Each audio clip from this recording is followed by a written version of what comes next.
The Illinois primary is just 2 days away. The candidates are in full get-out-the-vote mode, from the Senate race to 5 open congressional seats, not to mention the Cook County Board President race going on. There's plenty of last-minute campaigning to go around. That's why we have our political reporter, Ann Ahern, here to kick us off. First, let's talk about the Democratic race for Senate, because there's a little bit of a controversial endorsement. Yes, it has been a busy weekend. The 3 Democrats that are looking for any edge with those front runners are Raja Krishnamurthy, Juliana Stratton, and Robin Kelly. Today, Congressman Mike Quigley, he threw his support to Robin Kelly. Both Kelly and Stratton have lately been using former President Barack Obama's support from their contest several years ago, recycled them for this race. And with just days to go, Stratton now says she has recently received the endorsement of Reverend Jesse Jackson, who died several weeks ago. That has Krishnamurthy and others raising questions.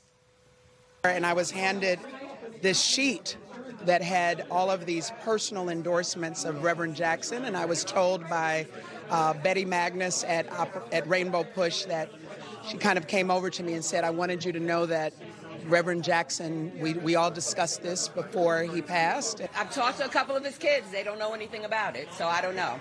It is what it is. I don't know if I'm going to be getting an endorsement from the grave.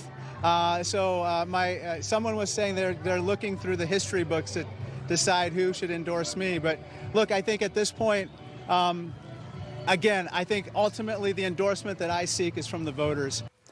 This last-minute Jackson endorsement is indicative of how tight this race is, but of course, there is no way to verify if it's accurate. That's a good question right there.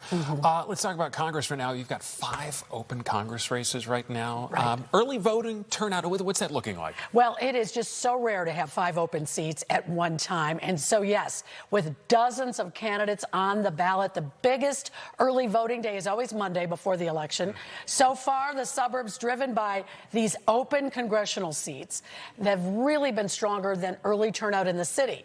Still, Max Bever with the Chicago Board of Elections, he believes the city voters will show up on Tuesday. People like voting on Election Day, and they'll never break that habit. But at this point, we can say that our numbers that we've seen in the city are encouraging, even if they're not record-breaking numbers. So we do hope that we can see falling in between those type of numbers. If we can get above a 30% citywide turnout, that would really buck the trend of a lot of current primaries that we've seen in Chicago. Primary voters tend to be older, more women than men, so the big question people will be watching, how will more progressive candidates do? That's what the nation will be watching on in the Illinois primary. Some people are like, I've got to vote on Election Day. No early voting for me.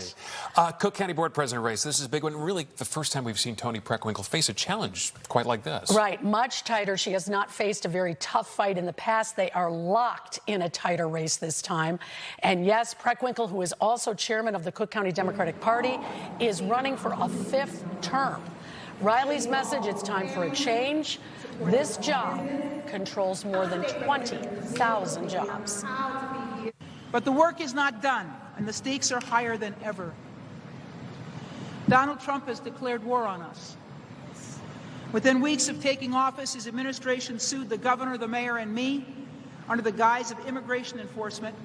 But what it was really about was intimidation. For people to focus on the basics, like safe neighborhoods, managing our taxes, keeping things affordable. Those are the things that impact people every single day. As I mentioned, Illinois is the only primary this Tuesday nationwide, so others will be watching the results to see what the message is as the nation gears up for the midterms in November. All eyes on Illinois. Right, here we go. Thank you so much, Ann Ahern. We appreciate it. Thank you.